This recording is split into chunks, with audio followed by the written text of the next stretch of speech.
Hi Mounika, నువ్వు చాలా బాగా మాట్లాడుతున్నావు. అలాంటివి కాకుండా మాలాంటి పేదవాళ్ళు ఎంతోమంది ఉన్నారు. మరి మేము గుర్తుకు రావట్లేదా? మేము సింగర్లం కాదా? మేము వేములవాడ రాలేదా? మేము ఇవన్నీ తిరగలేదా? మేము ఖర్చులు పెట్టలేదా? మేము డబ్బులు పెట్టలేదా? మరి మా గురించి ఎందుకు మీరు మాట్లాడారు? నేను జగిత్యాల్లో నేను పాట పాడితే నాకు అవార్డు ఇచ్చేసిండ్రు. అది మీరు మర్చిపోయవచ్చు, కానీ నేను మర్చిపోలేదు.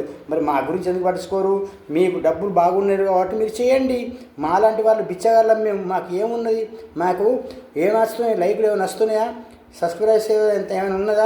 ఎవరైనా చేస్తున్నారా? మాకు అంతా మీదే నడుస్తుంది ప్రపంచం. మాకు చెప్పడం కాదు యూట్యూబ్లో. మీ దగ్గర టాలెంట్ ఉంటే మీరు పెట్టాలి.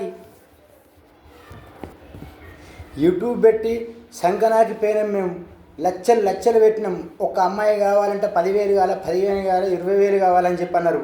పెట్టేంత స్తోమత మా దగ్గర లేదు. ఇల్లు అమ్ముకున్నా, బండి అమ్ముకున్నా, కారు అమ్ముకున్నా.